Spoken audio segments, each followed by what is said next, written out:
ভালো লাগে শুধু তোমাকে।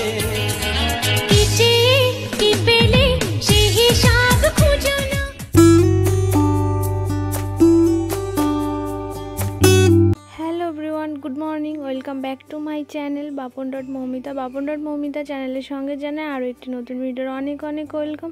কেমন আছো তোমরা সবাই? আশা করি সবাই খুব ভালো আছো। আমিও আছি মোটামুটি এই গরমে। তো এখন হচ্ছে সকাল 8:30 পৌনে 9 এরকম বাজে। তো আজকের ভিডিওটা আমি এখান থেকে শুরু করছি, তোমরা সঙ্গে থেকে আশা করি খুব ভালো লাগবে। আর থাম্বনেল টাইটেল দেখে তো বুঝতে পারছো। তো বাজারের থেকে এতগুলো মাছ পাঠিয়েছে, তো মাছগুলো সব বাছা হয়ে গেছে, শুধু এই মাছের নাড়ি ভুড়ি প্যাটাটা বাকি আছে। তো এটা কিভাবে বাছতে হয় আমি সঠিক জানি না, কোনো দিন খাইও না। আর আমার ভীষণ আকারে মানে কেমন যেন একটা ঘৃণা ঘৃণা লাগে। তো যাই হোক, ফেলেই দিলাম, কি করব বলো। তো বাবা এই যে মাছ পাঠিয়েছে বাজারের থেকে 1 কিলো মাছ।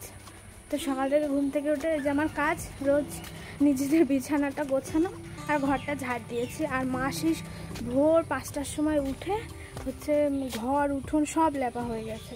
তো আমি ভাবলাম মাছগুলো টাটকা মাছ না বেছে ধুলে পরে নষ্ট হয়ে যাবে, তাই আর কি বেছে রাখলাম, ধুতে হবে। তো গতকাল বাবা আমার বোন আর বোনের বরকে ষষ্ঠীতে আসার জন্য নেমন্তন্ন করেছে। তোমাদের দাদাভাই তো বাড়িতে নেই, যে নেমন্তন্ন করলে আসতে পারবে। তো নেমন্তন্ন করেছে, এখন বলছে আসতে পারবে না। তো কি কারণে আসতে পারবে না? আর আমার এই প্রেগনেন্সি অবস্থায় আমি বাপের বাড়ি থেকে টুকিটাকি কি কাজকর্ম করি আজকেই সেটাই তোমাদের সঙ্গে শেয়ার করব। তো ভিডিওটা কেউ স্কিপ করবে না। তো এই যে আমি মাছগুলো ভালো করে ধুয়ে নিচ্ছি। মাছ ধুতে আমার ভীষণ আকারে মানে বিরক্ত লাগে। তো কি করব, মাছগুলো দিয়ে গেছে মা, ওইদিকে কাজকর্মে ব্যস্ত আছে। তো মাছগুলো না ধুয়ে ভাজলে পরে নষ্ট হয়ে যাবে, কারণ মা রান্না বসাতে বসাতে সেই 12টা-1টার সময় রান্না বসাবে। আর এই যা গরম পড়েছে, আর ফ্রিজ নেই যে ফ্রিজে রেখে দেবো, ঠিক আছে। তো সেই জন্য আর কি কষ্ট করে হলেও আমি মাছটা ধুয়ে নিচ্ছি। আর তো এই দেখো কত সুন্দর করে মাছগুলো ধুয়ে নিয়েছি। তো হাতটা যেহেতু আষ্টে গন্ধ হয়ে গেছে, এই আষ্টে গন্ধ একদমই যেতে চায় না, কতবার যে সাবান দিতে হবে তার ঠিক নেই। তো এই যে আমার মাছ ধোয়া কমপ্লিট। তো মাছগুলো এখন একটু লবণ হলুদ মাখিয়ে ভেজে রাখবো, না হলে সেই রান্নার সময় হতে হতে যে প্রচণ্ড গরম পড়েছে নষ্ট হয়ে যাবে এত টাকা দামের মাছ। তো এই যে তারপরে চলে আসলাম মাছ ভাজার কাছে। তো আমি উনুনে যেহেতু মানে গ্যাসের কাছেই বসতে পারি না, তার উনুনে তো দূরে থাকা, আমি উনুনের কাছে একদমই যাই না। তো তারপরে মাছগুলোতে ভালো করে লবণ হলুদ মাখিয়ে আমি লাল লাল করে মাছগুলো ভেজে রাখবো, তারপরে মা যখন খুশি রান্না করবে। আর ওই যে তোমাদের বললাম যে আমার বোন আসবে না কেন ষষ্ঠীর দিনে এই বাড়িতে। তো ও শ্বশুর বাড়িতে কী নিয়ম কানুন আছে আজকের দিনে করতে হয়, সেগুলো না করলেই নয় আর কি, সেই জন্য, ঠিক আছে, সেই জন্য আজকে আসবে না বললো। তাই আমি আর বাবাকে বারণ করে দিলাম যে মাছ পর্যন্তই থাক, আর কিছু আনতে হবে না। আর দাদু তো মাংস টাংস কিছু খায় না, শুধু মাছটাই টুকটাক যাই খাই। তো আমি কড়াইতে একবারেই তেল দিয়েছি, এই এক তেলেই ভাজা হয়ে যাবে, তারপরে আরও তেল থেকে যাবে হয়তো। তো বেশ কয়েকটা মাছ 2-3 বার না দিলে পরে হবে না। তো মাছগুলোর পিচগুলোও কিন্তু বেশ বড় বড়, আর ছোট্ট কড়াই তো। তো চলো মাছগুলো আমি সুন্দর করে ফটাফট ভেজে নিই। আর ভীষণ গরম লাগছে, আর গ্যাসের দিকে তো আমি টেবিল ফ্যানটা মুখ করে আমি চালাতে পারছি না, কারণ গ্যাস মানে বন্ধ হয়ে যাচ্ছে। তো এই মাছ দিচ্ছি এখানে, একটু উল্টে পাল্টে দিচ্ছি আর ফ্যানের সামনে গিয়ে বসছি। কি করবো, এত পরিমাণে গরম পড়েছে, মানে গরমের কথা আর বারবার না বললেও বলতে হচ্ছে, এত পরিমাণে গরম পড়েছে। তো চলো মাছগুলো আমি সুন্দর করে ভেজে নিই। তারপরে ওইদিকে আবার ষষ্ঠীতে যা যা খাই জামাইরা, চিড়ে মুড়ি, মিষ্টি, গুড়, তারপরে দই, মিষ্টি, কাঁঠাল, আম সব পাঠিয়েছে। তো কে খাবে ওইসব, আমি একদম খেতে ভালোবাসি না, চিড়ে মুড়ি একদমই না। খাওয়ার মধ্যে খাজা যদি কাঁঠাল হয় তাহলে 2-1 পিস, আর ভালো আম হলে একটা আম। এই তো এই যে আমার মাছ ভাজা কমপ্লিট হয়ে গেছে। আর এই যে এইদিকে একটা দাদু তালের শাঁস পাঠিয়েছিল, আর এই যে কাঁঠাল নিয়ে এসছে, আরও কত কিছু নিয়ে এসেছে দেখো। মিটকেসে রয়েছে দই, মিষ্টি, এই যে মুড়ি, চিড়ে, তারপরে গুড় রয়েছে। এই সময় তো আর খেজুরের গুড় পাওয়া যায় না, তাই 1 কিলো আখের গুড় পাঠিয়েছে।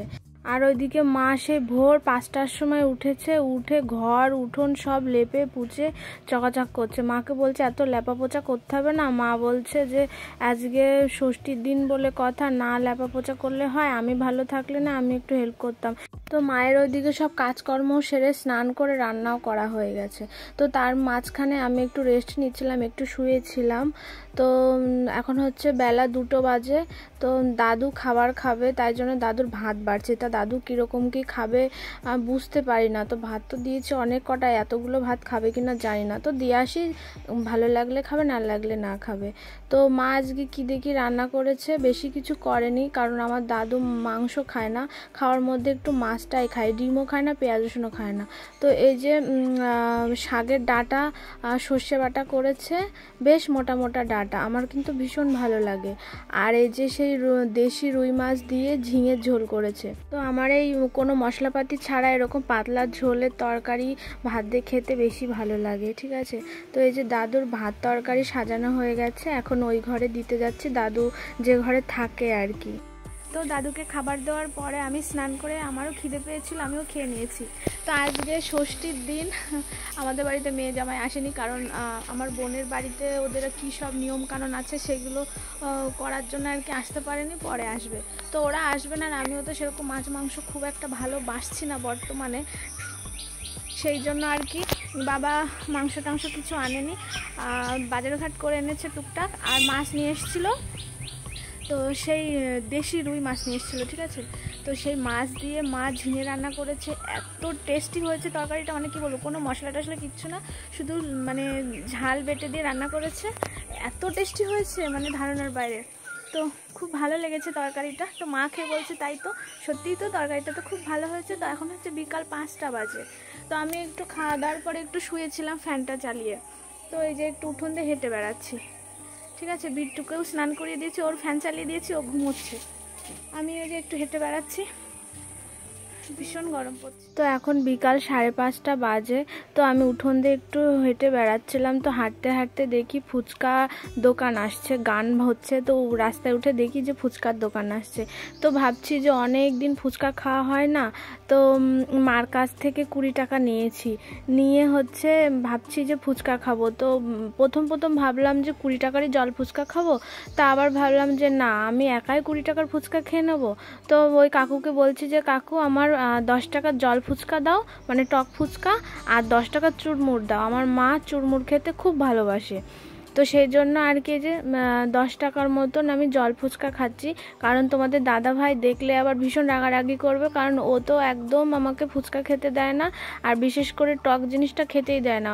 তো সেই জন্য আর কি খেতে ইচ্ছে করলো, তাই ভাবলাম বেশি খাবো না, 10 টাকার মতন জল ফুচকা খাই, আর 10 টাকার মতন আর কি চুরমুর নিয়ে যাই। তো এই যে আমার ফুচকা খাওয়া কমপ্লিট। তো 10 টাকায় বেশি দেয় না, 6-7টা মতন দেয়, ঠিক আছে। তো তোমাদের দাদা ভাই যদি এখানে থাকতো, এখান থেকে ভাগ বসাতো, কারণ আমাকে খেতে দেবে না, সেই জন্য। ও এই প্রেগনেন্সিতে নাকি টক বেশি খাওয়া ভালো না, সেই জন্য আর কি আমাকে খেতেই দেয় না। তো আমিও খাই না, এই 4 মাসের মধ্যে গুনে মনে হয় এই 3 বার ফুচকা খেলাম। ও যখন বাড়ি ছিল তখন একবার খেয়েছি, আর আমার বড় ভাসুর একবার নিয়ে এসেছিলো, আর এই যে একবার, এই 3 বার গুনে এই 3 বার ফুচকা খাওয়া হলো। তো চুরমুরটাও বেশ ভালো টেস্টি হয়েছে। তো একা খেলে হবে না, আমার মা এই চুরমুর খেতে ভীষণ ভালোবাসে, তাই আর কি মায়ের জন্য একটু রেখে দেব। তো এখন বিকাল হয়ে গেছে, একটু পরেই সন্ধ্যা লেগে যাবে। তো আজকের ভিডিওটা আর বেশি বড় করছি না, তোমরা তো জানো আমি ভিডিও মোবাইলের নেট থেকে আপলোড দিই।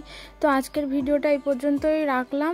ভিডিওতে যদি কোথাও ভালো লাগে তাহলে লাইক কমেন্ট শেয়ার করো, আর তোমরা কিন্তু কমেন্ট করো। নেক্সট ভিডিওতে দেখা হচ্ছে, তোমরা সবাই খুব ভালো থেকো, সুস্থ থেকো, টাটা।